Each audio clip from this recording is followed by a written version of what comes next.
Il est important qu'une certaine sérénité puisse être retrouvée afin que parents, professeurs, professionnels de l'éducation et élèves puissent retrouver un dialogue apaisé et puissent retrouver l'image d'une école au service de l'avenir. Je vous remercie. Je vous remercie. La parole est à Madame Nicole Belloubet, ministre de l'Éducation nationale et de la jeunesse.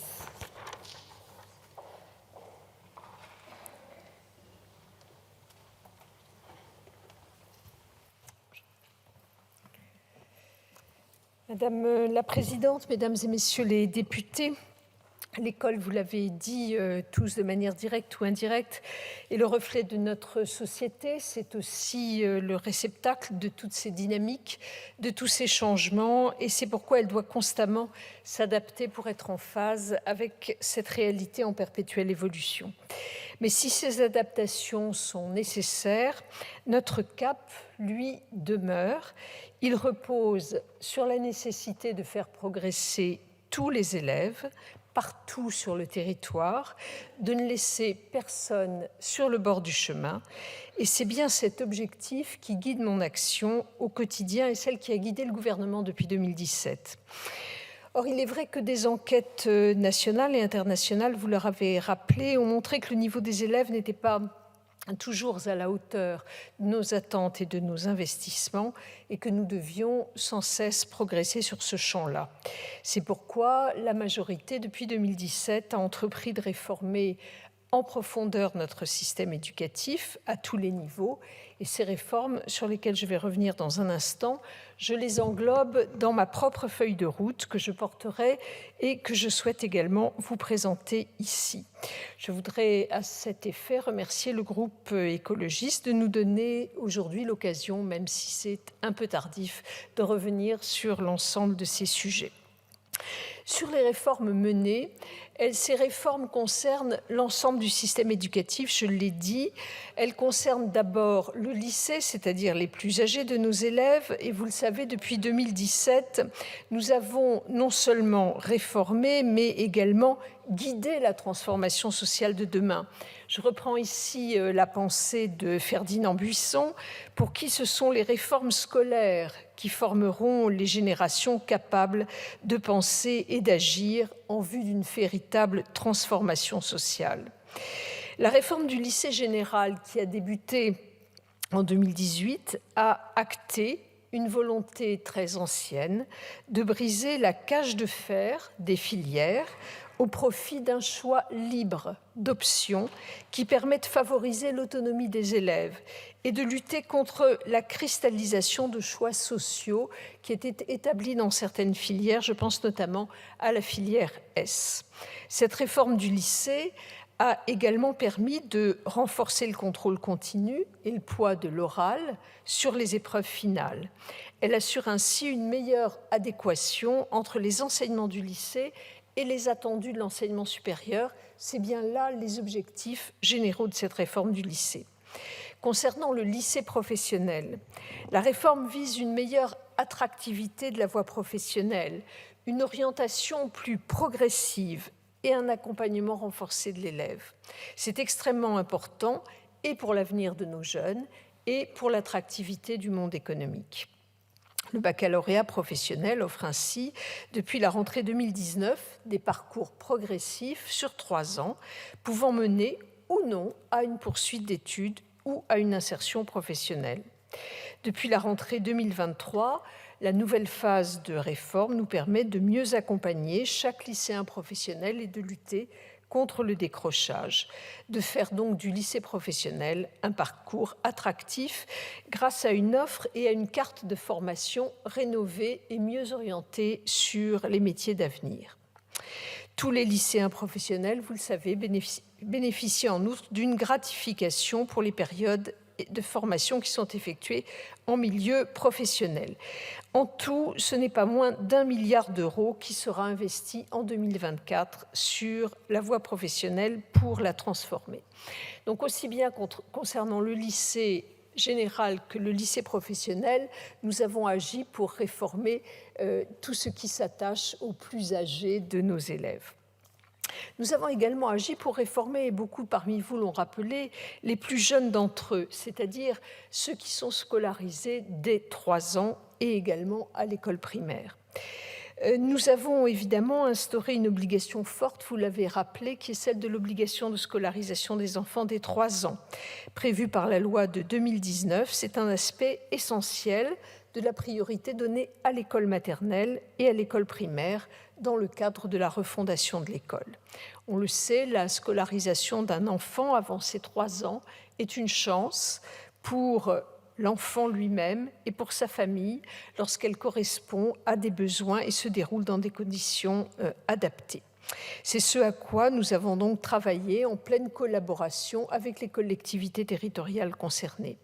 C'est une première étape de la scolarité et pour beaucoup d'enfants, la première expérience de la sociabilité. C'est donc un moyen efficace de favoriser la réussite scolaire qui, je le rappelle, est pour nous la priorité, en particulier lorsque pour des raisons sociales, culturelles, éducatives, linguistiques, la famille est éloignée de la culture scolaire.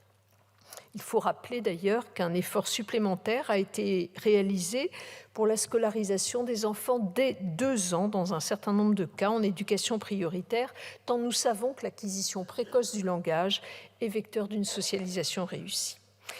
À ce même niveau de l'école primaire depuis 2017, mais je ne m'y attarderai pas parce que vous avez été plusieurs à l'évoquer, nous avons favorisé le dédoublement progressif des classes de grande section CP, CE1 en éducation prioritaire, le plafonnement à 24 des classes hors éducation prioritaire, les plans de formation en français et en mathématiques pour tous les enseignants. Et nous sommes, je crois, assez fiers de ces mesures et de leur impact positif pour les enfants et pour notre société en général.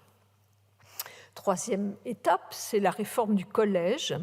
Nous n'oublions pas, évidemment, la place très importante que le collège joue dans l'apprentissage de nos élèves. C'est pourquoi je souhaite simplement dire un mot de la réforme en cours de déploiement que vous avez évoquée pour certains d'entre vous, et je veux bien entendu parler du choc des savoirs.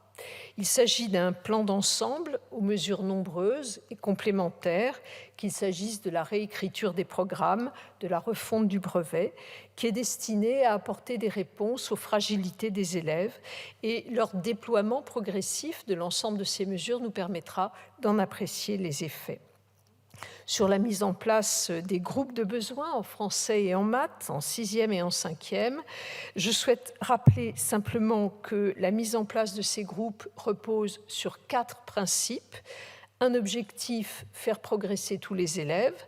Un moyen, la mise en place d'une pédagogie différenciée qui est adaptée aux besoins des élèves. Un refus, je le redis devant vous, celui du tri social.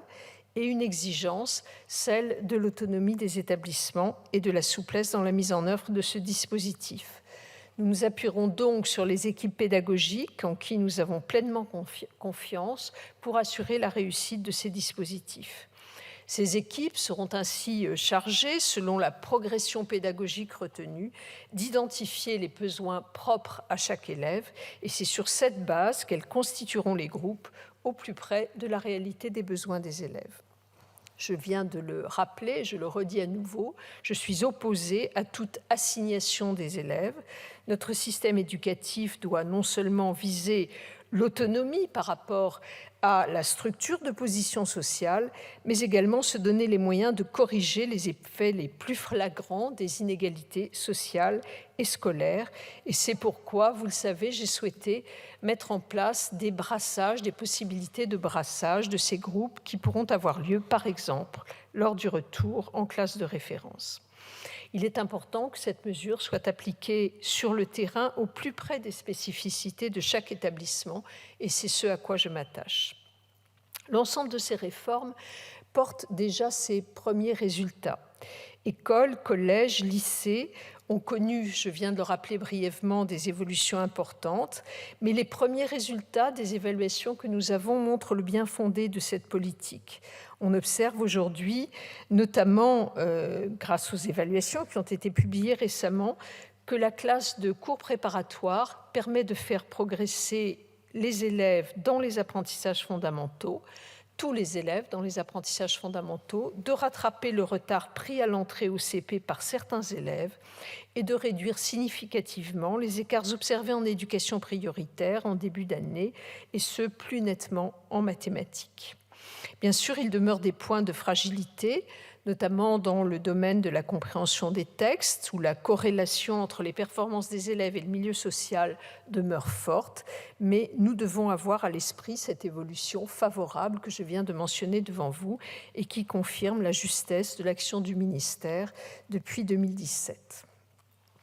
Quelques mots maintenant, si vous m'y autorisez, sur la feuille de route que je souhaite développer dans la lignée des succès déjà obtenus depuis 2017 et des réformes qui sont en cours de déploiement. Je souhaite, pour ce qui me concerne, continuer à agir pour la réussite et le bien-être des élèves afin que l'école change leur vie. Et je me suis fixé 4 objectifs, 4 lignes directrices. D'abord, tout mettre en œuvre pour faire progresser les élèves et redonner à l'école son rôle d'ascenseur social.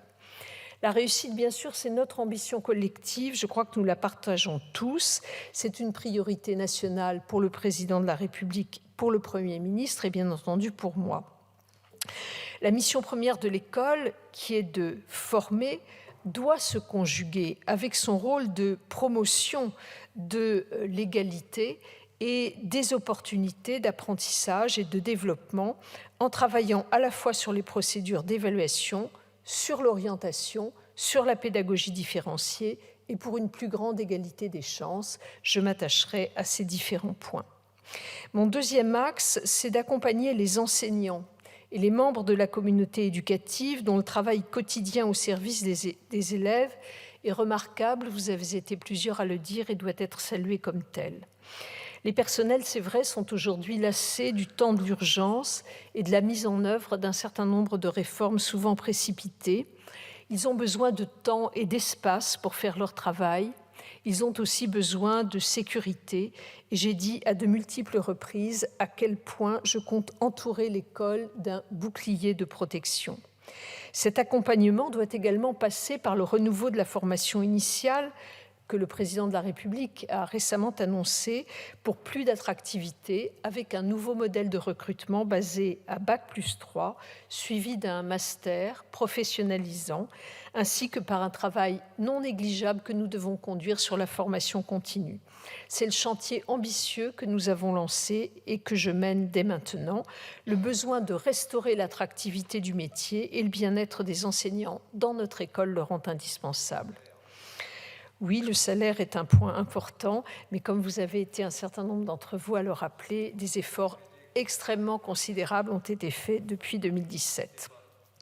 Le troisième point, le troisième axe ou le troisième objectif, c'est pour moi de refuser toute assignation au sein de l'école en assumant la diversité de nos élèves et de nos territoires. Restaurer l'égalité des chances passe d'abord par une politique volontariste de mixité, en assurant l'accueil et le suivi des élèves dans les établissements d'affectation.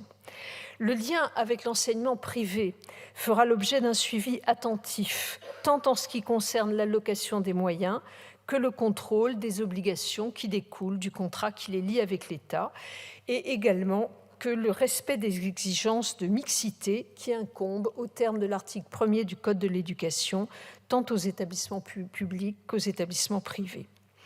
La prise en compte de la ruralité dans un autre domaine exige aussi pour les élèves qui y vivent des mesures spécifiques et adaptées auxquelles je veillerai.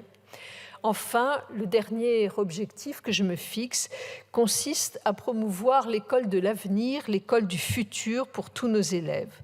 Celle-ci devra assurer évidemment le bien-être des élèves, j'insiste sur ce mot-là, comme celui des personnels de l'éducation nationale pour permettre les meilleures conditions de transmission des savoirs. À titre d'exemple, pour garantir le bien-être de nos élèves, je rappelle que nous avons mis en place des petits déjeuners gratuits, mais aussi des repas à 1 € à la cantine, ou encore des aides aux devoirs qui ont bénéficié à 1/3 des collégiens dans les années récentes. Nous réfléchissons également, et nous allons le mettre en place, au reste 0 € pour l'accueil en internat. Nous sommes par ailleurs en lien étroit avec toutes les collectivités territoriales pour améliorer la situation du bâti scolaire, tant dans sa sécurité que dans ses aspects physiques. Travailler sur les problématiques d'intégration des enjeux environnementaux ou numériques me paraît par ailleurs indispensable pour nous adapter à une école permettant l'adaptation de nos élèves. Et dans cette démarche, nous nous félicitons également du succès du Conseil national de la refondation, qui est une méthode de dialogue et d'action qui a été lancée par le Président de la République pour construire au plus près des acteurs de l'école des solutions concrètes sur les grandes transformations à venir au sein même de l'école. C'est un travail en profondeur dont l'intérêt est de laisser place aux initiatives pédagogiques locales auxquelles je suis extrêmement attachée. Nous avons donc accompli un certain nombre de réformes depuis 2017. Il reste beaucoup à faire dans des domaines que je n'ai pas le temps de reprendre ici dans ce propos liminaire, mais que vous avez les uns et les autres évoqués. Il nous faudra continuer à agir, c'est certain, et je pense notamment à la question du